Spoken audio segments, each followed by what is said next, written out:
সূরায় লেখা আছে ইউসুফ নবীর সাথে আরেক লোকের স্ত্রী জুলেখা বিবির কেমন করে পরকীয়া প্রেম ঘটেছিল। পরকীয়া প্রেম কাকে বলে?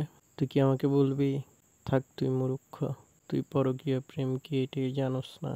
আমি তোকে বুঝাই দিই। স্বামী বা স্ত্রী উভয়ের মধ্যে কোনো একজন স্বামী বা স্ত্রী অন্য কোনো পুরুষ বা মহিলার সাথে মিলিত হয় বা তাকে গোপন করে কোনো কর্মকাণ্ড ঘটায়, তাকে বলা হয় পরকীয়া প্রেম বা পরকীয়া সম্পর্ক।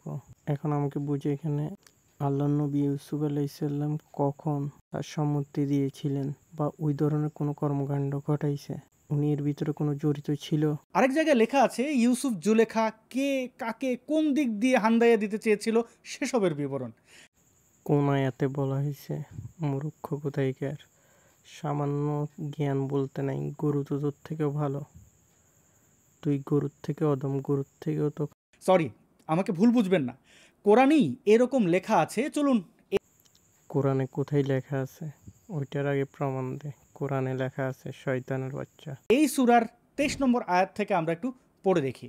সে যে লোকের স্ত্রী ছিল সে তার কাছে উপযাচিকা হয়ে যৌন মিলন কামনা করলো এবং দরজাগুলি বন্ধ করে দিয়ে বলল, এসো আমরা কাম প্রবৃত্তি চরিতার্থ করি। আয়াতের অর্ধেক কেন বলস হারামির বাচ্চা শয়তান?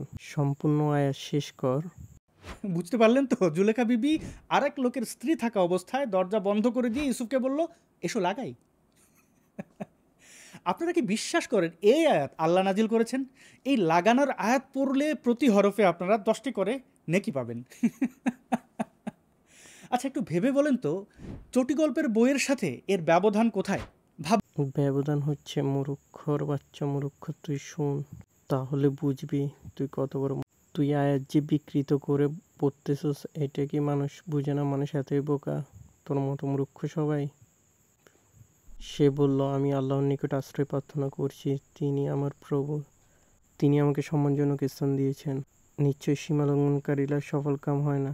একজন চরিত্রহীন নারী তাকে বন্দি করেছে এবং অফার করেছে খারাপ, এবং একজন চরিত্রবান পুরুষের যা করা দরকার তিনি তাই করেছেন এবং বলেছেন, এবং ওই স্থান থেকে পালিয়েছে। বারবার ভাবুন এরপর এই লাগালাগির কি হলো সেটি 25 নম্বর আয়াত থেকে চলুন আমরা আরেকটু জেনে নিই।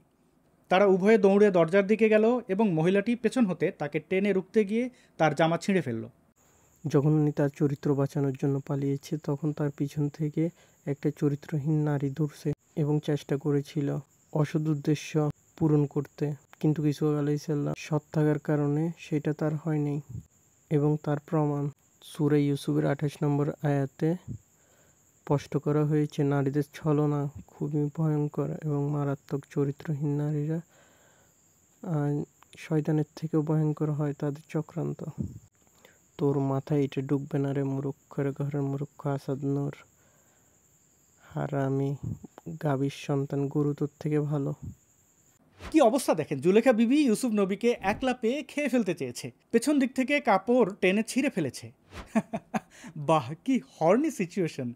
এগুলো আবার আমার পরম করুণাময় রোমান্টিক আল্লাহ গুরুত্ব সহকারে কোরআনে লিখে রেখে। এখানে একজন মূলত চরিত্রহীন নারী কেমন হতে পারে এবং তাদের চক্রান্ত কেমন হতে পারে, একজন সৎপুরুষ কিভাবে নিজেকে রক্ষা করতে পারে এবং কি রক্ষা করেছিল, সেইটাই মূলত বুঝিয়েছে, যেটা তোর মতো মূর্খের বুঝার কথাও না।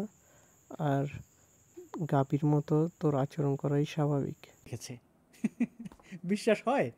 কোরআন নিয়ে কথা বলার আগে কোরআন ভালো করে বুঝ, যেটা তোর জ্ঞান আল্লাহ তোর অন্তরে দিবে না, তোকে ধ্বংস করছে, আরো ধ্বংস করবে। মৃত্যুর আগে যদি তুই ভালো ছবি না হলে তো তুই শেষই, জাহান্নামের কি। কর্মকর্তার স্ত্রী, আর ইউসুফ ছিল সামান্য দাস মাত্র।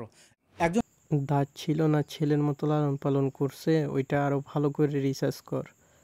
তোর অনেক জ্ঞানের কম আছে, অনেক অনেক। তুই যে মূর্খ তোর প্রতিটা কথাতে বোঝা যায়, এবং প্রত্যেক কথাতে ভুল ধরার মতো তুই কথা বলস। একটা কথাও একটা তথ্য তোর সঠিক নয়। তুই যে মূর্খ সেটা বাস্তব প্রমাণ। দাস তার মনিবের স্ত্রীকে লাগানো সাহস পায় নাকি মূর্খের বাচ্চা আল্লাহর ভয়ে, সে আল্লাহর নবী, সে তো বলছেই সীমা লঙ্ঘনকারী আল্লাহ পছন্দ করেন না।